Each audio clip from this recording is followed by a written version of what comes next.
नमस्कार,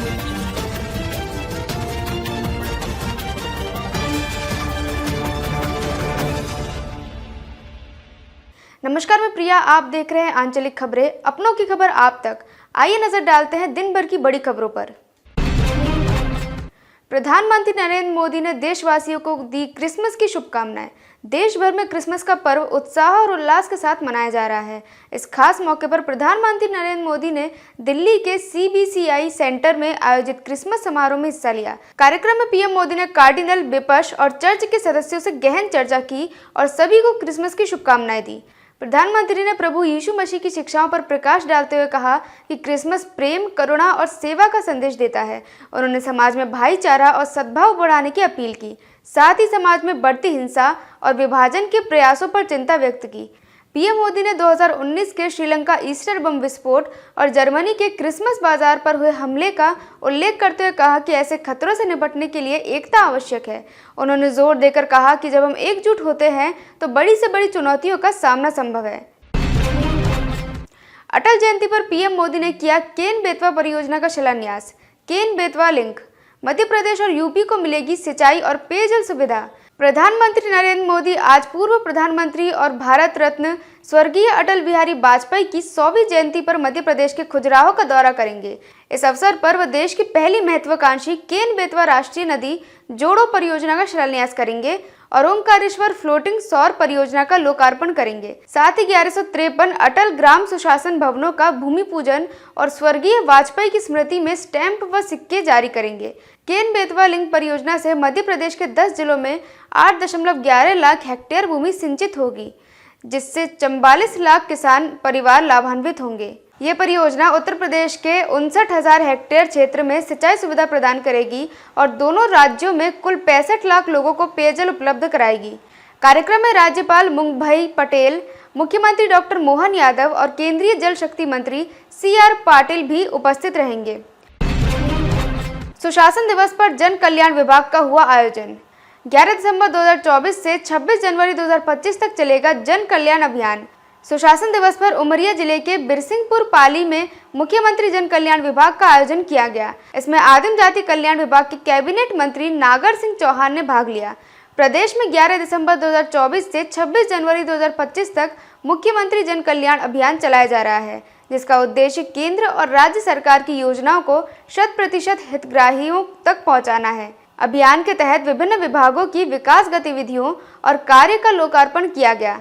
श्री चौहान ने कहा कि यह अभियान युवा, नारी, किसान और गरीब वर्ग के कल्याण व विकास के लिए समर्पित है। इसके अंतर्गत 11 लक्ष्य आधारित सेवाएं और 63 सेवाएं आम नागरिकों तक पहुंचाने का लक्ष्य है। शहरी क्षेत्रों में शिविर लगाकर पात्र हितग्राहियों की पहचान की जा रही है और उन्हें प्रमाण पत्र वितरित किए जा रहे हैं। साथ ही अधिकारियों को समय सीमा में योजना का लाभ सुनिश्चित करने के निर्देश दिए गए हैं। शाहजहांपुर में अमित शाह के बयान पर बवाल, पुतला दहन के साथ शाह के खिलाफ कार्रवाई की मांग।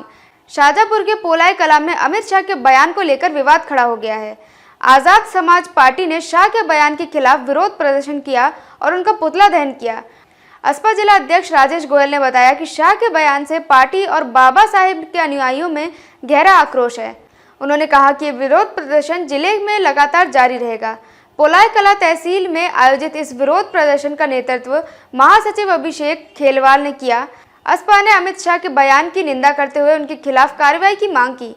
प्रदर्शन में राजेश गोयल, अभिषेक खेलवाल, विनोद मालवीय, सोनू खेलवाल, राज दंडिंग, आकाश खेलवाल, अर्जुन मालवीय, प्रकाश किंग और दीपक मालवीय सहित बड़ी संख्या में कार्यकर्ता मौजूद रहे। असपा ने स्पष्ट किया कि यह विरोध तब तक जारी रहेगा जब तक उचित कार्रवाई नहीं होती। नए साल में महंगाई में राहत की उम्मीद, कर्ज सस्ता होने की संभावना, मासिक EMI में कमी। नए साल में महंगाई में कुछ राहत मिलने की उम्मीद है, खासकर खाद्य वस्तुओं की महंगाई में नरमी के चलते। ICICI बैंक की रिपोर्ट के अनुसार अगर जनवरी 2025 में खाद्य महंगाई में गिरावट आती है तो RBI फरवरी में रेपो दर में कटौती कर सकती है। इससे कर्ज सस्ता हो सकता है और लोगों की मासिक किस्तों में कमी आएगी। रिपोर्ट में यह भी बताया गया कि खाद्य कीमतों में गिरावट से RBI पर नीतिगत दरों में कटौती का दबाव बढ़ेगा, क्योंकि अर्थव्यवस्था की वृद्धि उम्मीद से कम रही है। नवंबर 2024 में खुदरा महंगाई घटकर 5.48% पर आ गई। वहीं खाद्य महंगाई भी 9.04% पर पहुंच गई। वित्त मंत्री और वाणिज्य मंत्री भी प्रमुख नीतिगत दर में कटौती की वका। ग्राम पंचायत के सचिव को रिश्वत लेते पकड़ा रंगे हाथ। रिश्वत मामले में जांच जारी। लोकायुक्त की लगातार कार्यवाही। लोकायुक्त रीवा की टीम ने आज दोपहर ग्राम पंचायत माला के सचिव संतोष सोनी को 10,000 रुपये रिश्वत लेते रंगे हाथ गिरफ्तार किया। फरियादी अंकुर तिवारी ने शिकायत की थी कि सचिव ने अमृत सरोवर के काम के बिल भुगतान के बदले रिश्वत की मांग की थी। लोकायुक्त टीम ने शिकायत की जांच के बाद पंचायत कार्यालय में कार्रवाई की और सचिव को रिश्वत लेते हुए पकड़ लिया। यह लोकायुक्त की रीवा में दूसरी बड़ी कार्रवाई है। इससे पहले ग्राम पंचायत पठारी के सचिव रामू सोनी को 5,000 रुपये रिश्वत लेते हुए पकड़ा गया था। रामू सोनी ने मृत्यु प्रमाण पत्र बनवाने के लिए फरियादी नत्थू बैगा से रिश्वत ली थी। दोनों मामलों में लोकायुक्त ने कार्यवाही जारी रखी है और जांच को आगे बढ़ाया है। सपा नेता आजम खान को कोर्ट से बड़ी राहत। 27 मुकदमों की संयुक्त सुनवाई का आदेश। सपा नेता आजम खान को कोर्ट से राहत मिली है। मामला 6 साल पुराना है, जब रामपुर जिले में आजिम नगर थाना क्षेत्र में आलियागंज गांव के किसान ने उन पर जमीन कब्जाने जौहर यूनिवर्सिटी में मिलाने के आरोप में 27 मुकदमे दर्ज किए थे। पुलिस ने जांच के बाद चार्जशीट दाखिल की और इन मुकदमों की अलग अलग सुनवाई हो रही थी। आजम खान ने सभी मुकदमों की संयुक्त सुनवाई की अपील की थी, जिसे मजिस्ट्रेट कोर्ट ने खारिज कर दिया। इसके बाद उन्होंने सेशन कोर्ट में रिवीजन याचिका दाखिल की, जिसे मंजूरी मिल गई।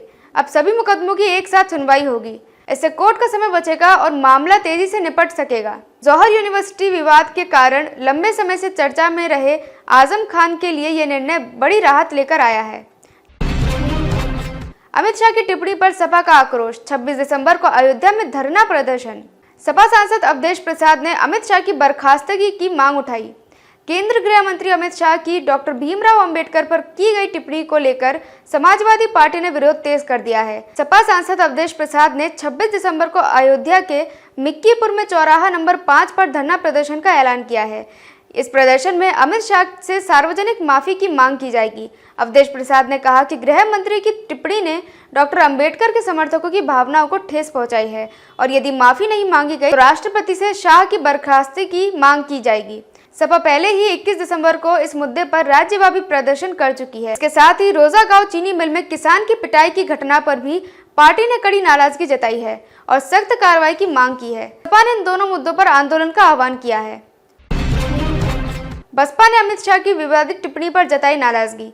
विदिशा में बसपा का विरोध प्रदर्शन। अमित शाह से इस्तीफा की मांग। आज बहुजन समाज पार्टी के कार्यकर्ता विदिशा जिला कलेक्ट्रेट कार्यालय पहुंचे और गृह मंत्री अमित शाह द्वारा डॉक्टर भीमराव अंबेडकर पर की गई विवादित टिप्पणी के विरोध में ज्ञापन सौंपा।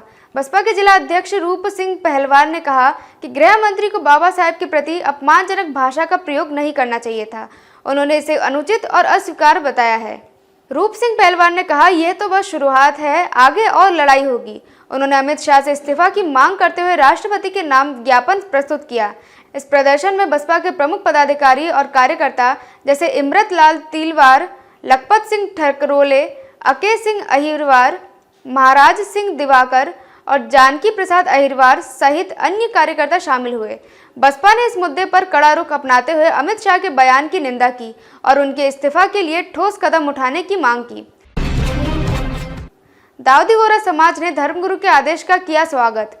बच्चों ने मोबाइल फोन का उपयोग न करने की ली शपथ। दाऊदी बोहरा समाज के धर्मगुरु सैयदना मुफद्दल सैफुद्दीन साहब ने 15 वर्ष से कम उम्र के बच्चों को मोबाइल फोन का इस्तेमाल न करने का आदेश दिया। इस आदेश का दाऊदी बोहरा समुदाय ने स्वागत किया और बच्चों को मोबाइल फोन से दूर रखने के लिए विभिन्न कार्यक्रमों का आयोजन किया। उज्जैन के मुफादल पार्क में 15 साल से कम उम्र के बच्चों और उनके अभिभावकों ने एकत्र होकर खेलकूद, चित्रकला और अध्ययन जैसी गतिविधियों में भाग लिया। इस दौरान बच्चों ने मोबाइल फोन का उपयोग न करने की शपथ ली और कार्यक्रम में उत्साहपूर्वक हिस्सा लिया। बच्चों और उनके अभिभावकों के लिए चाय, नाश्ता और केक काटने का आयोजन भी किया गया। ये पहल बच्चों को मोबाइल फोन के अत्यधिक उपयोग से बचाने और अन्य रचनात्मक गतिविधियों में भाग लेने के लिए प्रेरित करने का प्रयास है। अब तक के लिए बस इतना ही। देखते रहिए आंचलिक खबरें, अपनों की खबरें आप तक।